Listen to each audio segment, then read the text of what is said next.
You know, he's really he's shameless in intellectual argument. He's absolutely without character, a moral foundation, or even intellectual substance.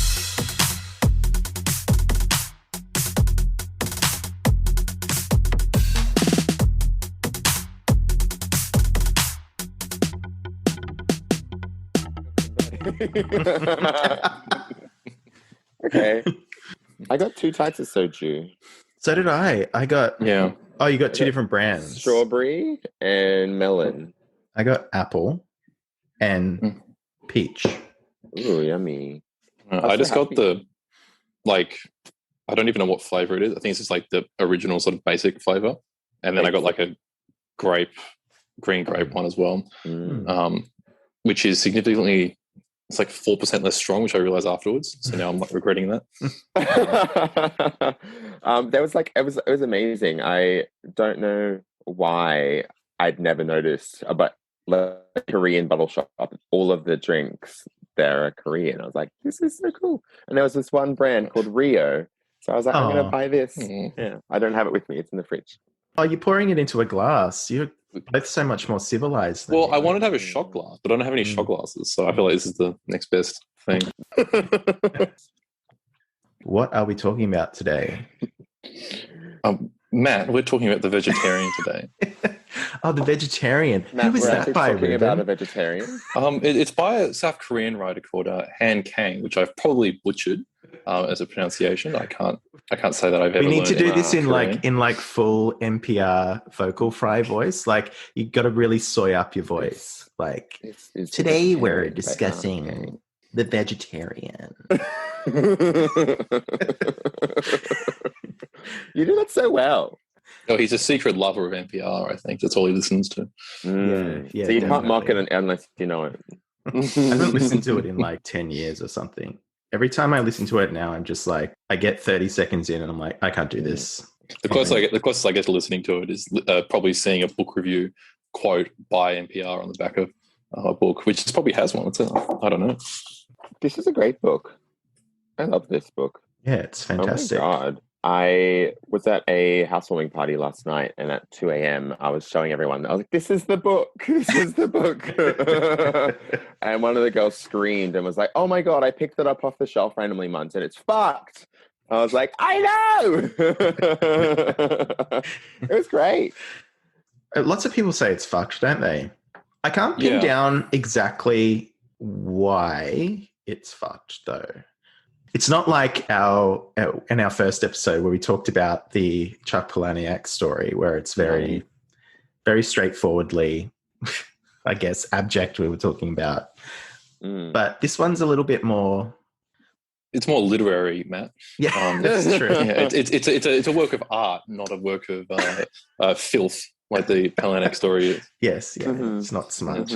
Yeah. Yes, it appeals to our NPR readership, not the degraded parts of Reddit that the Chuck Palahniuk story appeals to. It appeals. It's vegetarian propaganda essentially. So it appeals to that kind of soy audience. Yes, That's so funny because when I was talking to people about the novel, they're like, "Oh, so is it pro-vegetarianism or anti-vegetarianism?" To the extent that it does have an agenda, it doesn't really push it. It's just way more... It's not like a political treatise on vegetarianism or anything. I don't think so anyway.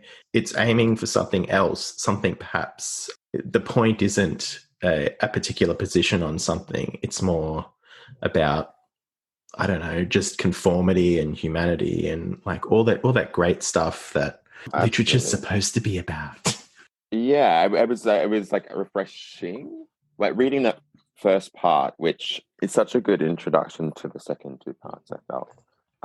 You realize that this is not about vegetarianism. It's about a social transgression and familial, societal, cultural reactions to that.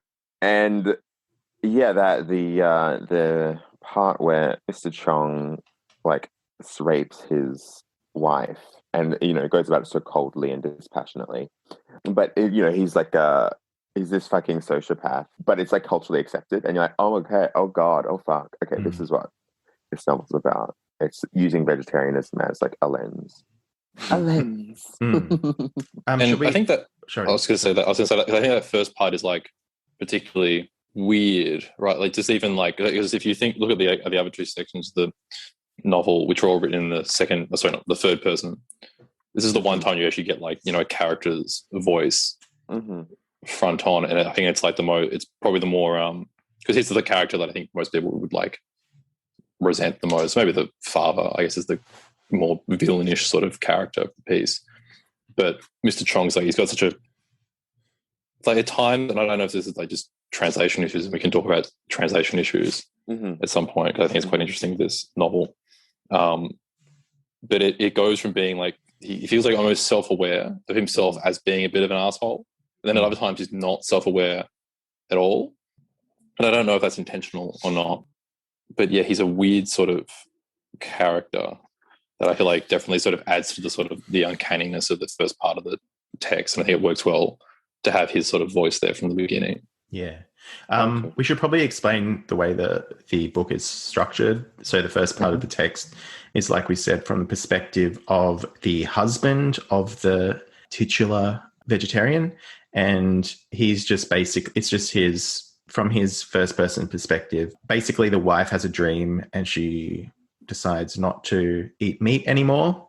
You don't really get much beyond that as to her motivations for becoming a vegetarian. He finds her one night staring at the fridge, or no, it's the morning, isn't it? And she's taking the meat out of the fridge and throwing it in the bin. I think he notices her like during the night, just like sort of standing there, not really responding to anything.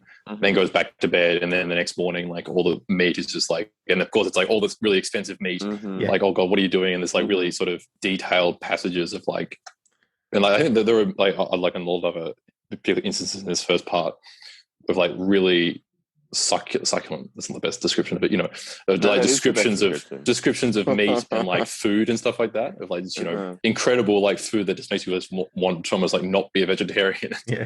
Oh, absolutely. Succulent totally. Chinese meal. You guys seen that video, right? Yes. Oh, absolutely. Succulent Chinese meal? Succulent Korean meal. Korean, Matt. Jesus Christ. Yeah. But so yeah, that's the first part. The second part is from the point of view of well, actually, I should explain in the first part as well. Her family sort of stages an intervention, and her father kind of slaps her in front of everyone and then basically tries to force her to eat a piece of pork, and she sort of spits it out, and then she stabs herself in the wrist or something, doesn't she? And then she cuts herself with a fruit knife or something, isn't it? Yeah. And then she sort of carted off to the hospital. And then the second story kind of continues. It's a few months later, I think. She's sort of living alone. She's divorced. Are they divorced or separated? I can't remember. Yeah, I think he's, I don't know if they're like officially divorced, but he's at least sent the papers through. He's out of the picture anyway. Yeah. So she's living alone, and the brother of her sister, no, not the brother, the husband of her sister, who's a video artist, he hears about this thing called a Mongolian mark, which I'm assuming is just a birthmark. It sounds like a birthmark. So you generally will find it in non-white people. Oh, really? It's kind of like a birthmark, but it's like a melanin concentration that usually happens like at the base of the spine, and it will fade away before. So is it like a mole, it's not raised. It's not raised. It's kind of like a birthmark. Like a rosacea, not rosacea. Is that the right word? Like the red. Like the Gorbachev thing. Yeah. That people just kind of get rosacea. I don't remember what it's. I know what you're talking about. White people get that one. Yeah. So, but it fades away. So he hears about the artist husband, who's just this slacker video artist, because his wife. Balding, he's always wearing like a baseball cap as well. This sounds like a real slob, not a schlub. Not a slob. Just feels like a really sort of. I feel like if this novel was like, this is set in the early 2000s or something. If this is like 15 years later, probably trolls 4chan all the time. I sort of get the feeling. But, Yeah, and so Maybe So not he that bad, he but- becomes obsessed with this A idea lot of because 19-year-olds on Tinder. Yeah. he becomes obsessed with this idea because he hears about from his wife that her sister has this mark and it's shaped like a flower, and he becomes obsessed with this idea and decides that he's going to paint flowers all over her body and then sort of film it and then film some guy. Eventually it kind of escalates to another getting another guy painting flowers on him and trying to get them to fuck while he videos it. The guy refuses. He's a friend of his, and he sort of refuses. And then he's like, "Oh well, I'll have to sacrifice my dignity and do it." And he gets the flowers painted on himself, and then he goes and videos himself fucking the woman, The sister-in-law. the sister-in-law, and the wife obviously finds out because she watches the video, I think. And Yeah, well, then- no, she it's more farcical than that. So she's like, so In Hee is the sister's name, and Yong Hee is the vegetarian. Yeah, and so the husband, I can't think of the husband's name right now. I don't think he's ever named. yeah, I don't think he's No, named. okay. I just The call him video the artist, artist. Yeah, the Okay. video artist. They do it, like they sleeping together, like they do all the video stuff at her, Hyun Kee's apartment, and the sister In Hee shows up to deliver, some fruit because she hasn't talked to her for a while, and that sort of weird melodramatic sort of scene. Sees them there, both still painted in the sort of the flowers, and doesn't recognize the husband at all, and sort of like, oh, maybe I should just back out, but then sees the video equipment and just watches the video, looks at the doesn't actually watch the video, but sort of looks at the camera roll, I guess, Stills. the stills, and sort of looks at that and realizes it's her husband. And then the very great farcical comment. I can't help but laugh at this scene. I'm sure I'm supposed to. Yeah, we'll get back to that actually. Okay, I think there's an interesting interplay of the comic and tragic. Mm. Basically he tries to kill himself essentially when he gets found out, right? But he's caught by these men in white coats. Because at this point the Hyun Hee has spent a little bit of time in a psychiatric ward after the first sort of part of the novel, right at the end of the first part of the novel. At this point, she's sort of recovering and stuff, and then so there's this scene. The sister In Hee calls up gets them sectioned effectively. Yeah, and not just the sister, but also her husband. I feel like that's such in a different novel, this would be the great farcical scene of I don't know. It seems like quite an extreme response, not just to call the ambulance and oh god, I'm gonna have to get my husband sectioned because he's cheated on me with my sister. He has to be mad. Honestly, work though. That's what I do. Yeah. It's so funny that you guys found it farcical. It really I acknowledged that what was going on was unrealistic, but it really fucking worked for me. I was like, oh my god, this is crazy. I think because of the setup of that first part and the intense family dynamic they had, and in the third part, and maybe this is my personal reaction when In Hee talks about how her father was an abusive asshole, and it was her response. She's never really lived her life, and she's always been making these hard decisions. And she's just trying to fucking survive in this world. I found it really almost relatable that she, I would never section someone, believe it or not. If I walked in on the scene of my husband having sex covered in paint, I'd be like, "Can you paint me? Can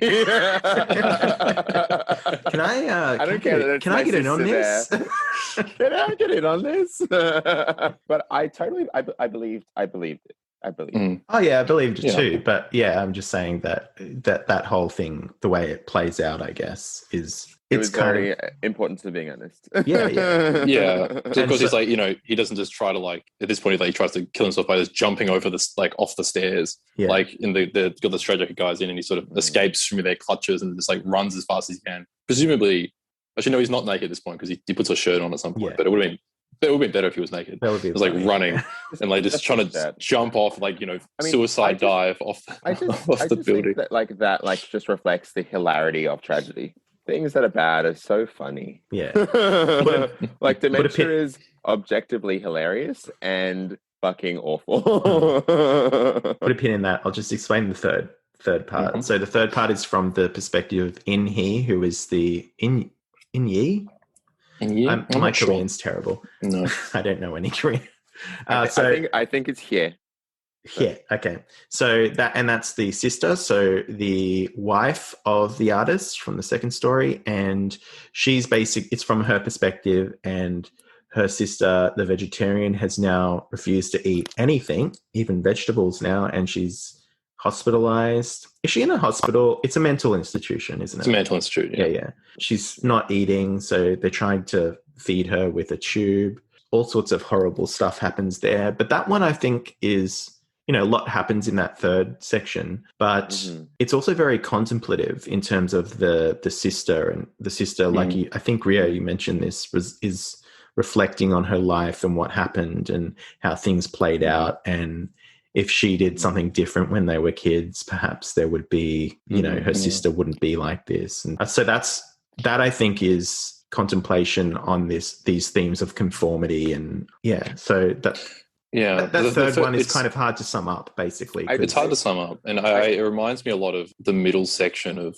To the Lighthouse. I mean, that's the sort of the time passing sequence in there. I mean, obviously, I don't know if this is again a problem with the translation as well, but I feel like the Deborah Smith translation maybe is obviously alluding to that. There's a number of paragraphs start off with time passes and so on and so forth. I think that's probably repeated about 6 or 7 times at the start of paragraphs in this section. I don't know if that's Kang's own illusion or if it's the translator's illusion, and that becomes a bit more. That makes, I think, a lot of these sections a bit more complicated in terms of actually figuring out what's going on or figuring out what's happening stylistically.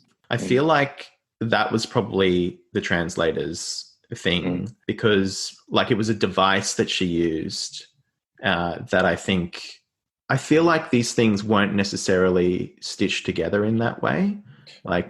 Maybe she's joining them with that. I don't know. That's just an instinct I have about it. Maybe we should give a little bit of some publication, sort of external history of the novel as well.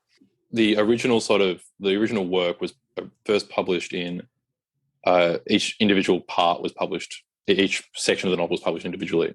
So the first part was published in 2000, I think. Actually, no, I think it was I can't remember exactly the exact history. But anyway, each section was sort of originally published, and then eventually it took a while to get it published as a whole in a single book, 2007 or something like that. And then call that a fix up in the business. That I felt a little crazy, not crazy, but I was like, these feel like very, very independent parts. They feel it feels like 3 novelettes that have been put together into a novel.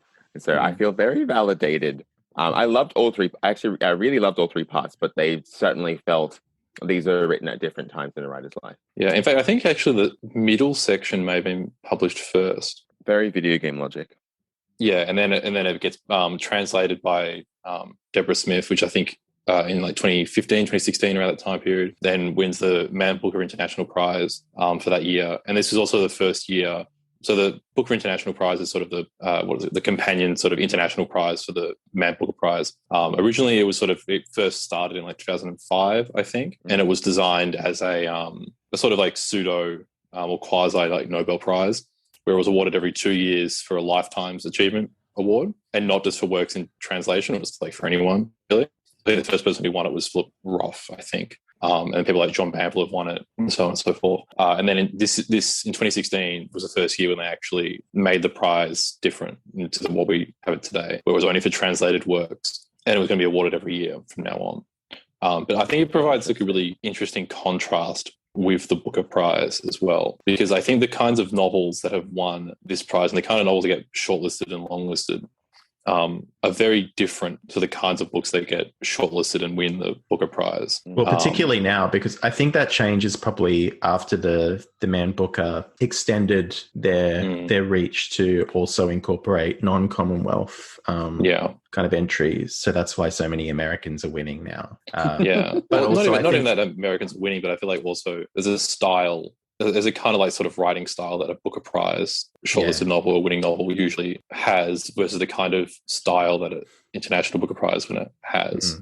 But what's funny about the Booker Prize is that every year, almost invariably, a non-sort of mainstream experimental type work gets shortlisted. So Will Self's Umbrella. Last year it was Lucy Ellman. No, was it last year or the year before? I think it was the year before. Yeah, Lucy Ellman's Ducks Newburyport got shortlisted, and then in the end, Margaret Atwood wins instead.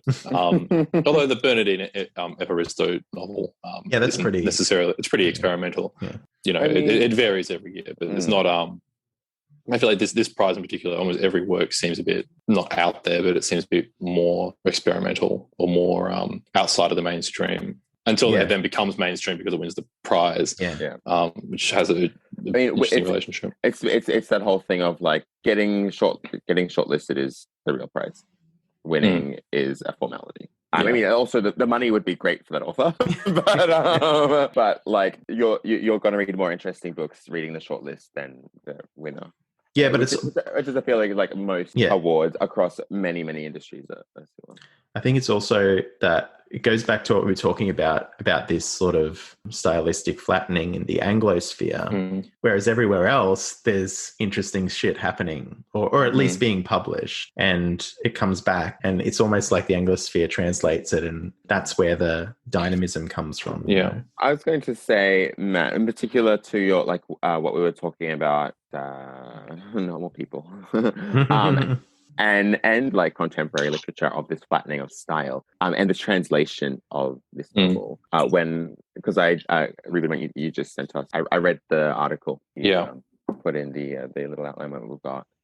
It really made me reflect on this novel, and I was like, oh, okay, I now reflecting upon it, I feel like I can see where this has been tweaked to fit into that kind of literary style. I wonder Deborah Smith's translation, which I do want to just say is, as an English reader, I really loved this novel. Ow. Sorry. You just shock yourself with your speakers. I executed my earphones. I'm going to take them out. Deborah Smith's translation. Deborah Smith's translation is literally killing you right now. It's literally killing me. That was really weird. Her translation is very, very good, and I really enjoyed reading this novel. And upon reading about the translation, because I wondered that as someone who reads a lot of Japanese stuff and always have to take into acknowledgement the translator, how much has she put into this? And then hearing she put in a lot, she changed it significantly, and the style of the novel feels like a literary novel. And I'm like, okay, I was going to say pay some homage to bad translation. Bad translation can do a lot for a piece of work. Fans of Japanese video games, particularly in the 90s, which are notorious for fucking all your base belong to us. Awful translations. Resident Evil's translation is infamously bad, and people love that bad it is, The Room worthy. And people love it. And people retranslate that game a lot because the bad translation has it was not great writing to begin with, as we have all discovered. And the translation of it was even worse. You played a JRPG, a Japanese role-playing games, were, they're basically novel-length games. It's 500,000 words per JRPG or whatever that they're translating. That's more than a novel. The translation is the 8th or 9th priority. They just want to get that shit out the fucking door. And people have been like, I know this is bad, and I want to know more about why this is bad and what their original intention was. Because I mean, there were a few moments in this novel, translation being on the top of my mind when I noticed that it was written in Korean. That I was like, there are a few things here that I don't think is the original intent of the author. I didn't realize just how deep the differentiation had been. That it made me be like, there's certainly, you could have used the translation as, and I don't doubt that this would have happened in part of the marketing of this novel. People care a fuckload about translation.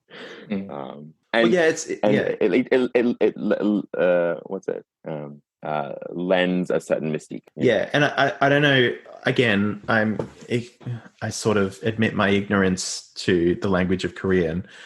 I remember studying Japanese though, and I'm assuming there is sort of resonances there. In Japanese, for instance, there's a lot of implied meaning to things. Like sometimes in English, and I think this goes back to like English empiricism and stuff like that. Yeah, it's very exact with certain things, like the certain number of things and stuff like that, and it's hard to translate into a language like English. And there's always going to be those things. It's almost like you have to. It has to be less about translating the exact informational elements of the text and more talking about those airy-fairy things we were talking about before, like the spirit of it. Like you have to what you're translating is not necessarily the sentences and the paragraphs. No. It's more the feeling. Girls want more wine. Over there. So, what are we having, chef? Lentil and feta salad and roasted squash. Smashing. And main course? That is the main course. Right. Well, it's just I don't eat vegetarian. What do you mean? I'm a meat eater. But, Mark, you know Wendy and I are veggie. Yes, I know. And when you two came round for dinner, we made you a mushroom risotto. And I was sort of expecting you to return the effort. Want some meat, please? Sorry, I didn't know you felt so strongly about it. It's an ethical thing. I don't think humans should be treated like this. It is kind of a novel about, I mean, if we wanted to like think about it in this terms, you could think about this novel as a novel about translation. The Hyung-hee is undergoing a translation or a transformation to a different kind of person, like once of being like becoming a vegetarian, and trying to translate that sort of new state of being into something else. And what happens at some point, she wants to, right at the end of the novel, and we don't, the state of her sort of mental health and all this different like madness and stuff like that is becoming much more apparent. And there's a lot of different questions about, how mad is she, or is she just like resigned to her fate in certain kinds of ways? But she sort of like wants to become a tree, effectively, is what she wants to become. Like that. What's Rio? You probably know that faggot who's like, I'm tree self, and that guy. What's his name? What? Remember that faggot who was like, my pronouns are tree and tree self? No. That's her. Look, she wants to be. Is that an ironic joke? There was oh god, there's a performance artist here, and their name is alluded. Keiynan Lonsdale, that's his name. Keiynan Lonsdale. What? Yeah. Keiynan Lonsdale. He identifies as a tree. Fuck? He identifies as a tree. Why? Oh, okay. Oh, this backs up everything. I'm a massive. I'm so glad that stopped. Big fucking fan of Dance Academy, which is Keiynan Lonsdale's first show. And then he went to Hollywood and he met some people. And they radicalized him into tree self. And people, I think they probably raped him into tree self. There's this amazing Australian biracial artist who you're going to get along with so well, and you're going to know everything about him. And there's just one thing about him that I was like, I don't know. And you fucking validated me, Matt. Jesus Christ. Look, Keiynan, if you're listening to this, I'm sure you're really lovely. I'd love to hang out with you. Let's have a kiki. Oh, I'd sex him. He's hot. I'd fuck that tree. Is it supposed to be a pun though, like on faggot? I don't know. Is that the joke? Yes. I never thought about that. It is. Oh God. This has nothing to do with the vegetarian. We're just ragging on Keiynan Lonsdale now. I just want to go by tree. Is he taking the piss or not? I don't know. I think he's an actor, so he's probably dumb enough that it is serious, but maybe he's really smart. I don't know. Yeah. Well, okay. So when a fan asked if Lonsdale was gay, the actor was surprised he kept getting that question. Now it just depends. Like, this is quoting him now. Now it just depends on the day. Sometimes I'm bisexual. Sometimes I'm gay. Sometimes I feel straight. Sometimes I'm not anything. It doesn't matter. Either way, oh God, this is the worst. Either way, throughout all of that, I'm Keiynan. And then the third said, I don't want to go by he anymore. I just want to go by tree. I want people to call me tree because we all come from trees. Okay, so it doesn't matter. It doesn't matter if you're a he. Can you refer to me as ape from now on? If you're a he or a she or a they or a them, yeah. At the end of the day, everyone's a tree. I want to call my friends tree and me tree and everyone tree. So I think, like now, when people ask me what my preferred pronoun is, I'm going to say tree. Do it. No. So Lonsdale concluded the Instagram live remarks by saying, I'm not high, by the way. This is just me. Bitch, you are fucking wasted. You can fuck right up. Oh, my God. Oh, honey. There could actually be a recording because he did it on Instagram Live. In the last 1 minute, I've changed my mind, and I love tree. I love tree sexual. I want. Are you a tree? You're very I am a tall. tree. You're very tall, Rio. So, well, you seem very tall. I haven't Well, clearly, actually seen you in real life, but you seem clearly tall. you like getting rooted. So Yes. Oh, well. Hey! Oh my God, Ruben's coming on board. Both are true. I seem taller than what I am. I had an ex-boyfriend who was 6'5", and he stooped all the time, and I'm 6 foot. And oh, you're taller than me, so that's No, you're definitely taller than me. You're as tall as my boyfriend. I'm not small, My but boyfriend's tall. I 6. oh, cute. But I have a very I am tooting my horn, just so you know.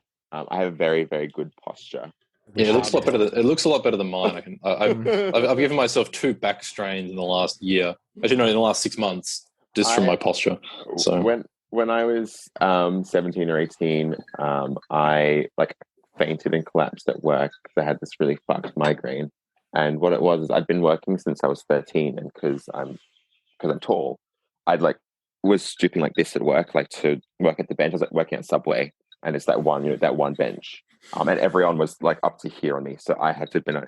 And all the muscles in my back were so hard that there was no blood getting to my brain, and so I just no oxygen, and I just fucking Had a fell down stroke. at work.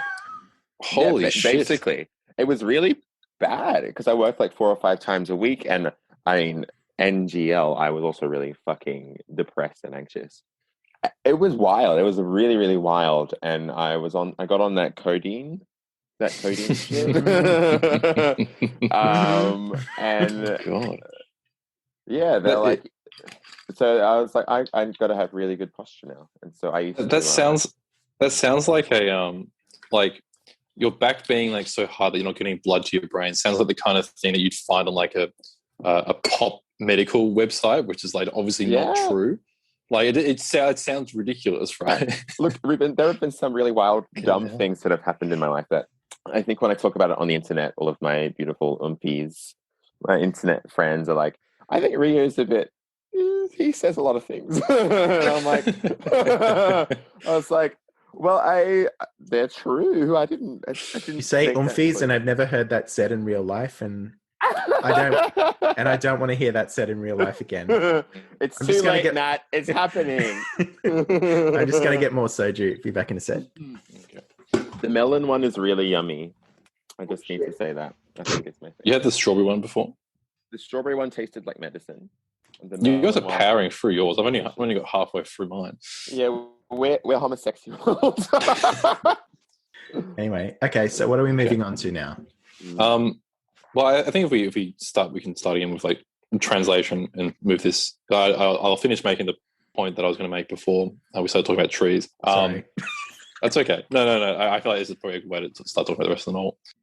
Obviously, we have the character of Hyung-gi, who sort of is trying to translate herself into a tree to a certain extent. And apparently, Han was inspired to write this novel from a Korean modernist poet called Hee Sang, where sort of one line from one of his poetry was I quote, "I believe that humans should be plants." So that's the sort of inspiration for the poem. And apparently, this is according to Wikipedia. This is obviously really verifiable knowledge. But her sort of interpretation of this line was sort of had to do with Korea's colonial history under Japanese occupation. So it's got a sort of political history to that as well. But so that's one sort of way that translation sort of works in this novel thematically. And then you have in the third section where effectively what the artist character is doing, her brother-in-law, is trying to translate an idea or an image into reality in an attempt to assuage his desire.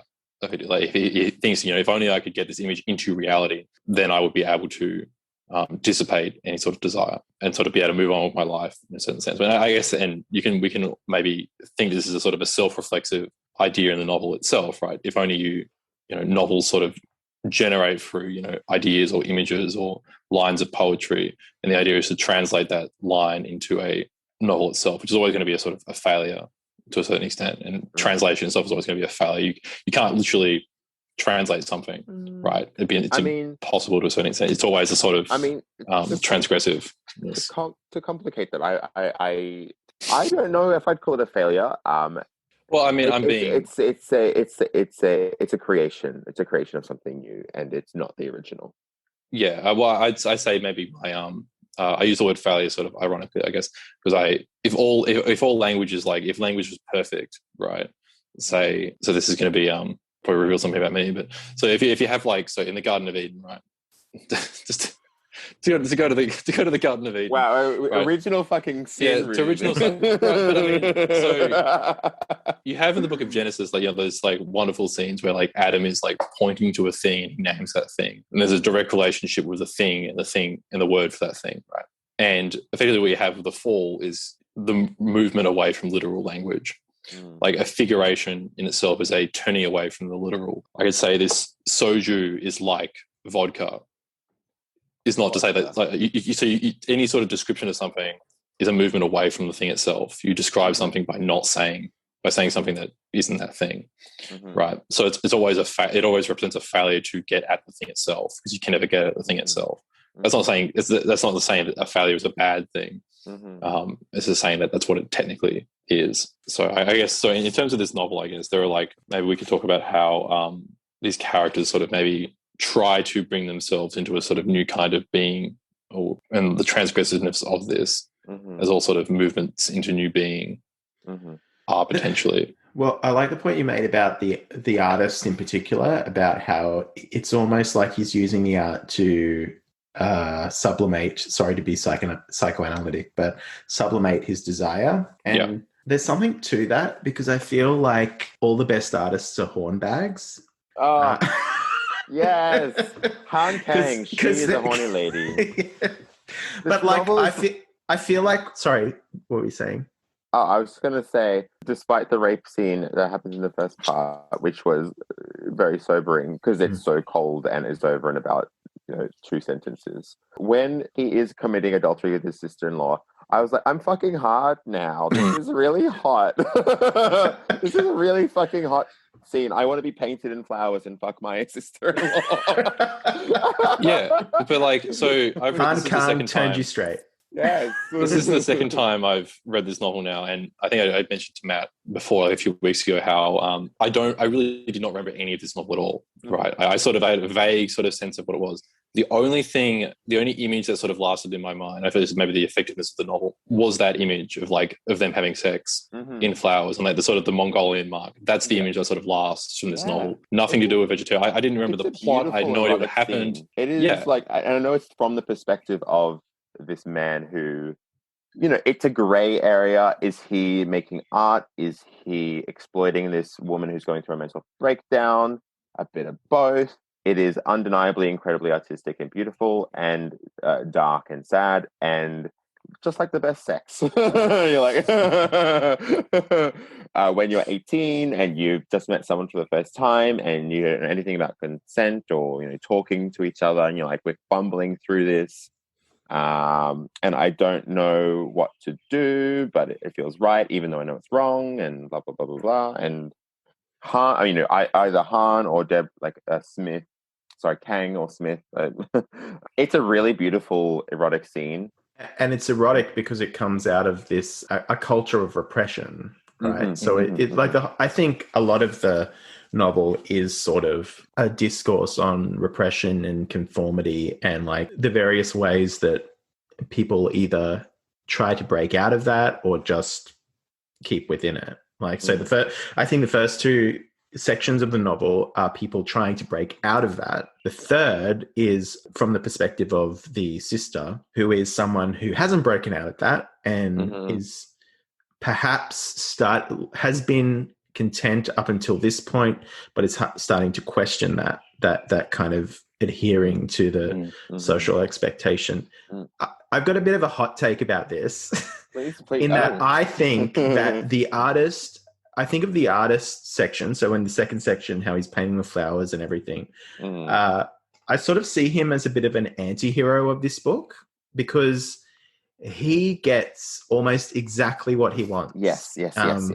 He has, and it's almost it's sort of, I hate using this word, but it's juxtaposed with the vegetarian, with Young Hee, in that he has a dream in the same way that she has a dream, her dream encourages her to cut something out of her life, whereas his dream encourages him to build this sort of crazy art project, which is sort of quite inappropriate. And you kind of listen to the way that he describes what he's trying to do. And, it's a bit naff to some people, like painting flowers on people and getting them to do stuff. But for him, it seems like a way of breaking out of this sort of crushing kind of conformity. And that kind of edgy kind of thing obsesses him, and it sort of drives him to bring something into the world. Whereas I think Yong-hee is so restricted in that she's taking something out of her world, which is me. So I think let's take this a step further. I think I definitely agree with you. You mentioned before how like each section is kind of like, so we can see how Hyung-hee and the artist are effectively doubles to a certain extent, right? They're I mean, this is going to be a terrible way of describing it. They're almost like yin and yang, right? Chaos, which actually that's a terrible description that I'm thinking about, because they're really not chaos and order, are they? They're two sides of the same coin. Maybe that's a better way of describing it, right? As you say, one, if Hyung-hee is sort of a repression, it's kind of a repression, right? She's like taking something out of her life, internalizing things, whereas the artist wants to express something in the world and bring something about in the world. Then you have the third section where in he like consistently talks about endurance and enduring the world, and taking a sort of stoical attitude to the world, not trying to change the world, but trying to sort of live within the bounds of what we are given, rather than trying to transform the world into something else. And I don't think there's any real sort of, the novel is, I think one of the great things about the novel is it doesn't actually at any point fall. It's not to say that this is a dialectical novel and the first part and the second part end in the synthesis of the third part. I don't think that's entirely a good interpretation of the novel, but they all sort of exist in tandem together. And what you can see, and what I find particularly interesting, and this is I think the key part of the novel, which sort of comes like right in the middle, when I think it's when he's first painted her. It's like on page like 85, and the artist sort of realizes when he sees her after. I think it's just after he's painted her and he sort of filmed her a little bit before like it starts to escalate a bit more when he gets his friend in to potentially like have sex with her. So this is quoting the novel now. This is the body of a beautiful young woman, conventionally an object of desire, and yet it was a body from which all desire had been eliminated. But this was nothing so crass as carnal desire, not for her. Rather, also it seemed, what she had renounced was the very life that her body represented. Again, this repression of renouncing. The sunlight that came splintering through the wide window, dissolving into grains of sand, and the beauty of that body which, though this was not visible to the eye, was also ceaselessly splintering. And this is the key sentence. The overwhelming inexpressibility of the scene beat against him like a wave breaking on the rocks, alleviating even those terrifyingly unknowable compulsions that had caused him such pain over the past year. So you get this sort of, I think there's another image as well. You get this almost like Hyung-hee has like renounced desire, renounced the body, renounced the world to a certain extent, right? And that's sort of represented by her vegetarianness.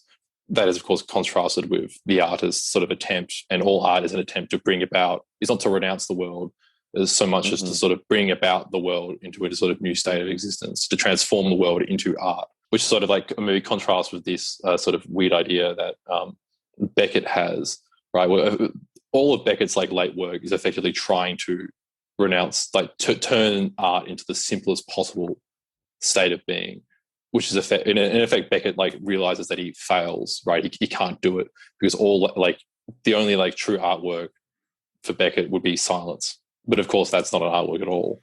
Even when he to be honest, he actually almost gets there in some of those like really piercingly beautiful late novels and stories. But some of the plays too.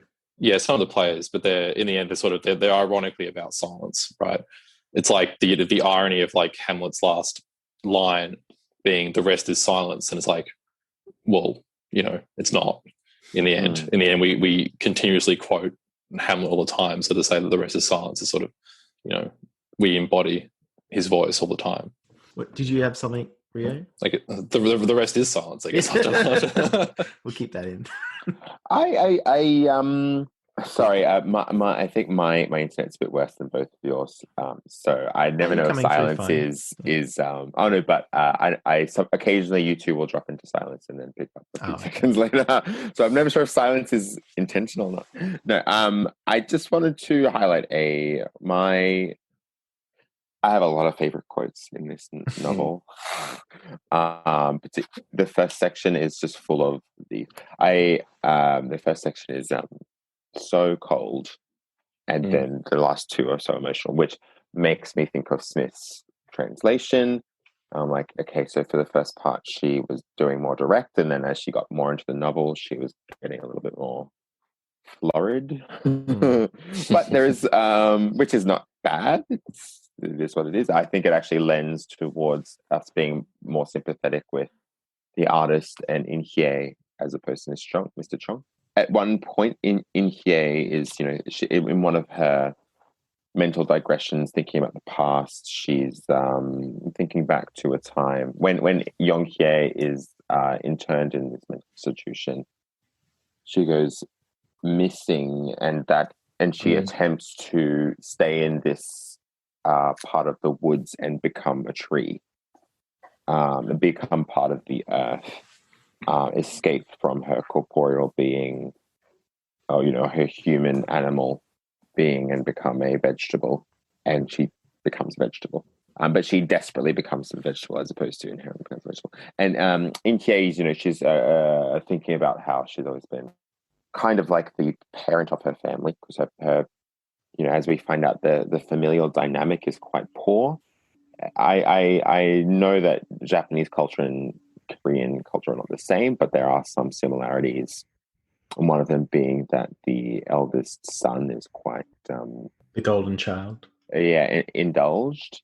And I was in Japan for a little while and staying with a couple families, and three families, and they all indulged this is anecdotal evidence, obviously, but they all indulged their eldest son quite severely, whereas their daughters, because by coincidence, all of these families, two of these families had two daughters and one son, and one of them just had the one son, but he'd passed away. And I know that Korean culture is similar in that regard. And the In Hye and Young Hye actually have a younger brother. He's only mentioned it very briefly in the novel, but each time he's mentioned, it's his parents. The parents of these children love the son, and they've neglected their daughters. And In Hye has taken on a parental role to her younger sister, the younger sister who's been abused by her father and her husband. And, gray area, debatably her brother-in-law, absolutely exploited by her brother-in-law, whether it's intentional or not. And In Hye says, now with the benefit of hindsight, In Hye could see that the role she'd adopted back then of the hardworking, self-sacrificing eldest daughter had been a sign not of maturity, but of cowardice. It had been a survival tactic. And that really stuck out to me. Ruben, you were saying about this is not a dialectical piece. The third part does not bring the first two parts together, but that felt like the pivotal quote of the novel, in that all of these characters, apart from Mr. Chong, I'd say, who is legitimately a sociopath, they're all trying to survive within this very strict society in which their individualism has been squashed and squandered and driven out of them. And it's at the very end of the novel. The last part is called Flaming Trees. There's a few mentions of during the novel Young Hye wanting to become a plant, being this singular, this entity that's in one with the universe, but also singular. And In Hye kind of becomes to an understanding of her sister when she stops the doctors from putting this tube in her mouth. And right at the end of the novel, it switches to present tense, which I wondered is this a translation thing or is this an intentional thing by Kang? Where the very last line of the novel is, as if waiting for an answer, as if protesting against something. The look in her eyes is dark and insistent, as opposed to was. And for me, I was like, okay, so she's been ruminating on her trauma of the fact she never had this life, and she's coming into the present tense. She's realizing herself. She's realizing her sister. She's realizing these traumas. That resonated with me quite well. Yeah, that third section is weird, and again, this is before we sort of briefly touch on this close to the start of the episode, where that third section is kind of weird when it comes to time. So it's very like obsessed with like sort of being both retrospective and in the present tense. So the section is like does alternate between being in the present tense. So it's not just the last line that becomes present tense, but a number of parts of it are. But it's weird. It jumps back between present tense and past tense. And I mean, I don't know about you two, but you can never really get a sense upon like what's actually like in like almost like what's even sequential in this section. It feels like in that last part, absolutely. Yeah, I can't tell like this happened like where as soon as she was admitted, or is this happening now, or did that happen before? And I think the reason why she's even when she's like put it in present tense, those moments that are in the present tense, don't really feel legitimate. Like even she says, so the section starts off with her going to visit her sister at this mental institute that she herself has put her in, and she originally started like no one else visits her. Her parents effectively abandoned her. Her brother has abandoned her. Only In-hee goes to visit her, and only does it at this point once a month, and then decides to go. And then because she escaped into the woods and they eventually found her again, she's now decided that she has to go there like maybe more than once a month. So I feel like you get this sense that she's almost like living in there in this section, that she never actually leaves. She's almost like always by her side, or is to a certain extent like sort of is shocked, and like words sort of begin to repeat themselves, sort of scenarios begin to repeat themselves, and you don't really know what's happened before or after. But I like the idea that you had. Like, I think that is probably one of the key sentences from the novel, that like this sense of endurance, or having to endure the society in which you're given into, or which is of course, our state of being in the world for the majority of people is like, it's not something you get a choice over. You don't get a choice over your own birth, or where you are, or what you're given, or what society you're given into, what family you're given into. And that's like, the Freudian idea that all family is a tragedy. And in particular for the two characters, maybe this is an interpretation of the novel you could give, I don't know, but that the Hyung-hee and the artist are both characters who can't abide by enduring anymore and break or snap to a certain extent. Yeah. And that is like their downfall. And then the society around them, and this is, to give a sort of Foucaultian sort of interpretation of this, which is, dreadful for us all, would be something like, the society itself doesn't know how to deal with their madness to a certain extent, and it can only sort of understand it through sort of misunderstanding it in like psychiatric wards. They can only sort of deal with it by, pumping them full of drugs and, confine them to mental hospitals, which is maybe like appropriate. We mentioned before about how In-hee, to deal with the situation, doesn't call doesn't try and deal with it like head on, just calls in the psychiatric ward and gets them sectioned, right? Yeah, that's probably like maybe emblematic of the fact that that's their initial thing. Anything that's potentially transgressive or potentially outside of the societal norms must be madness. Must be something that can't be contained. But this is why it's a bit more complicated in this novel, and this is like what makes sort of like a number of the different kinds of like Foucaultian analysis complicated, is that like how like she's like obviously suffering from some kind of mental illness as well, and what actually brings that on is not it's not as though like her illnesses or the doctors are saying she suffers from schizophrenia and different anorexia nervosa as well. It's not to say that those things don't exist, right? They probably they have a very sort of tangible existence in this character. Yeah.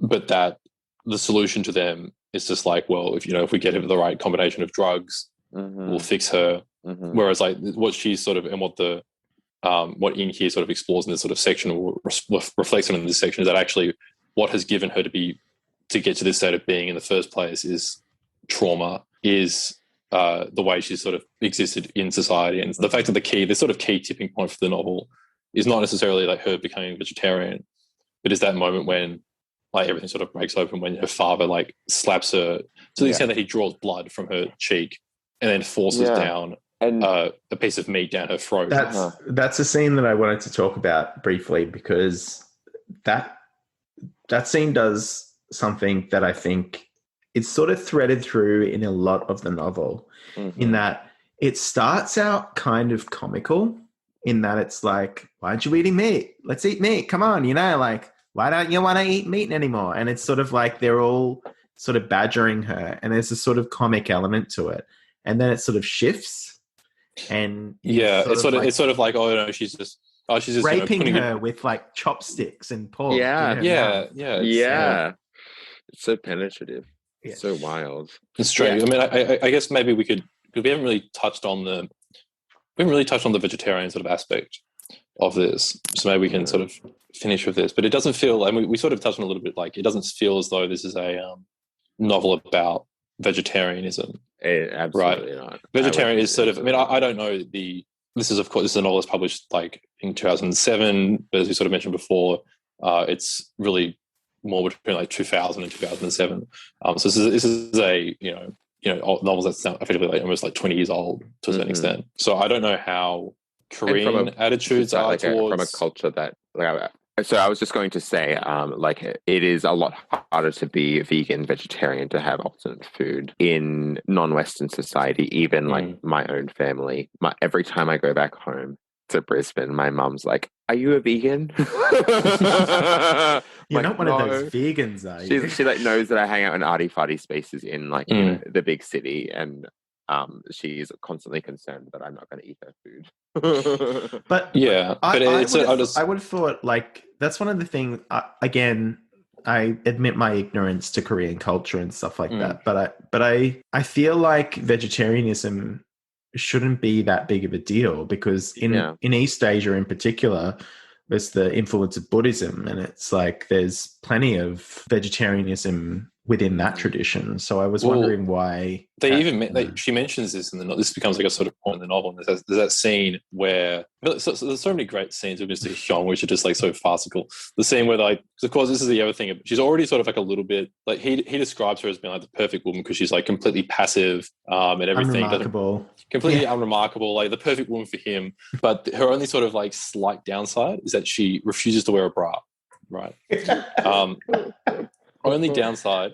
I guess, I mean, she's not, but then he also says she has small tits too. Yeah, so. She has small tits, right? So it's not like that big of a deal for him. But anyway, so she started becoming a vegetarian, and he's like, oh my God, he won't, because she of course does all the cooking as well. Even though he only has like one meal, therefore it's just breakfast or whatever. So it won't be that big of a deal. But eventually he gets this potentially he gets to have dinner with his boss and like, some colleagues and stuff like that, and has to bring his wife along, and he's sort of like, oh no, it'll be okay as long as like, they don't talk, and they get out the door and he realizes she's not wearing a bra. To be like that's like the first issue that comes up. And they put down a meal, like a meat meal, because of course they only have meat dishes at this restaurant, and they just like put it down in front of her, and they like never take this meal away from her. Like they're cleaning up like all the other bowls, but just like leave this like piping hot bowl of whatever, and like they all keep like asking her, it's like, oh, why don't you eat meat? It's like, oh, it's becoming more socially, because they're not like saying it's totally not socially acceptable. All the characters, apart from maybe the dad, are sort of saying, well, it's becoming more socially acceptable. There are many reasons why you might want to eat meat. For dietary reasons, you might not want to eat meat. Mr. Hyung sort of gives off some sort of excuse saying that, she must have, she has some sort of disease that means she can't eat meat or something like that. Or no, but for religious reasons as well. Like they even mentioned like Buddhism might be a reason why you might not want to eat meat. I just want to like put in like a pin on this, in that Korea is the fastest like evolving capitalist society. Like it is since the 90s, since the end, the quote unquote end of communism. Korea is like ultra capitalist, and a lot of the traditional values have been upended there, which is K-pop, why K-pop is a thing. Yeah, and why it's evil and satanic. Yeah. Yeah, exactly. Yeah. Beyonce, the thing I wanted to, I just wanted to quickly mention. Sorry. Go ahead. No, I was just going to say very briefly. I know for a fact there's some cultural importance around that fact that Han might be commenting on that is lost on us, and I think is also probably lost on Smith. Yeah, and I think, like, to go back to the point of vegetarianism that I sort of wasn't too sure about. One, I don't know how much, like, obviously even if this book was like, an Australian novel that, looked at this, I feel like there would have been maybe these kind of like taboos back then in Australia as well. Maybe not to this extreme, but it still would have been, we have a pretty like meaty kind of culture, right? Particularly around like lamb and steak, right? It's because, the whole Australia Day stuff is like synonymous with, lamb, right? Well, that's an advertising campaign, but everything's an advertising campaign.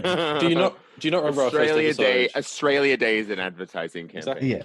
Do you not remember our first episode, Matt? We all live in Will Self's Prometheus advertising world. Yeah, of course, yes. But I said it's fun. I'm like, I don't know how much. I don't think this novel would have been like as shocking if it had to come out like maybe today. Maybe it does. I don't know. I don't think it would have. I think I agree with you, Ruben. But at the same time, I'm like, it does. As we were saying before, the vegetarianism is not actually that shocking. No. So I think it's more that it's the reaction to it. Yeah, because it's not about that. It's about this is not like societal reaction to her choices. A woman. This is not in a traditional society. Making choices for herself that are against the traditional ideals in a changing world. Yeah, and that's what the novel's about. It's not like it's a Peter Singer tract on we should all be vegetarians or vegans or something like that, right? It's a novel that is more interested in the way an individual person reacts to society, right? And that could be the fact that it's a vegetarian is obviously it's not like nothing, but it's priority 8.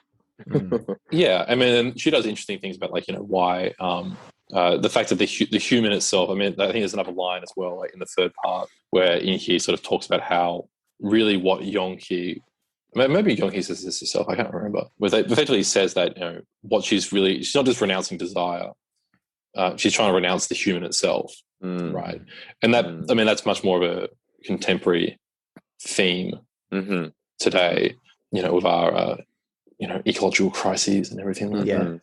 Well, I think as well, because what is the human to her? The human to her is her husband, and that's like you have an unremarkable life where you just go along to get along. So get along to go along. Is it that? Which way is it around? No. It's if you have a go, you get a go. You get a go. Please get it right, please. It means being raped by your husband. Thanks. Yeah. And I would just like to say very, very briefly that the husband. It's kind of disarming at the start because the husband is so. His sort of casual misogyny is so just like... It's so jarring. But it's also funny because he's so clueless and he doesn't understand anything about life. Even in the rape scene, I can't remember exactly what page I just sort of had it up before. It's almost... It's like the descriptions of it are... Yeah, one second. I definitely underlined this. So once that had happened... So she puts up a surprisingly strong resistance, blah, blah, spitting out vulgar curse words. And then once that had happened, once he had managed to sort of insert himself successfully, once that had happened, she lay there in the dark, staring up at the ceiling, her face blank, as though she were a comfort woman dragged in against her will, and I was a Japanese soldier demanding her services. Right. So there's even an awareness that what he's done is terrible, but he's not even consciously aware that what he's done is terrible. And I think that's the more shocking part of it. The fact that it's not shocking, but is sort of shocking as well. It's those damn Japanese people raping women during World War II. That's terrible. But what I'm doing now, even though it's a little bit even though she might appear to be that person, or it's actually not that bad. It's it's my right or something like that. Yeah. That's the shocking part of it, I think. All right. Well, in summation, it's a good point to leave it on. Terrible way to rape. Oh my god! not about the beauty of the novel or anything like that. This is like it's a beautiful, really is a poetic, beautiful novel. wonderful novel. Yeah. And I like the main thing that I think is great is like I mentioned before, it sort of straddles the line between the comic and tragic, and that is like totally. That's what life is about. That's right? what life is about. Straddling it's a tragic the line. comedy. Yeah. God, no, we're gonna sound like this is where you intersperse that scene in the newest Joker film, where it's like, I thought my life was a tragedy, but now I know it's a comedy. Oh, we truly live in, and we all become We like live in we live in a society. Kang. I still haven't seen that film, so I live like in a society. But I like I like talking about it like I have seen it because Well, it's the kind of film that I think there are a number of like films and like novels as well. You never have to see them, but you're so immersed in the sort of the discourse around them that the novel can be, or the film can be reduced to certain like ideas or quotes from it. And of course, I mean, I think that the film's actually a lot better than people say it is in terms of their like just the discussion around the novel, that film anyway, makes it feel like a lot more cringeworthy than it actually is. Right. I mean, the same thing, this novel, you said it's like this novel is about, the degradations of society. We could all like sort of clap our hands and, sip our lattes and stuff like that. Drink our soju at 1 o'clock in the afternoon. But it's like, what makes this novel good, and again, this maybe comes back to the translation point, is the style of the novel. And I think this is what makes all great art good, or it's not just necessarily that it's shocking or that it, provides great commentary on the degradations of our society or something like that, or the way that societal conventions conform to character or whatever, but is the way that's put in language. And in the end, that's like the more shocking thing about it is the sort of the ironies of language versus action, the ironies of language versus society. Yeah. That's very true, bestie. Yeah. And it's also shocking to want to be a tree. Talking to you, Keiynan Lonsdale. We're talking to you, Keiynan Lonsdale. We're calling you out, man. We support you. Don't get anorexia nervosa.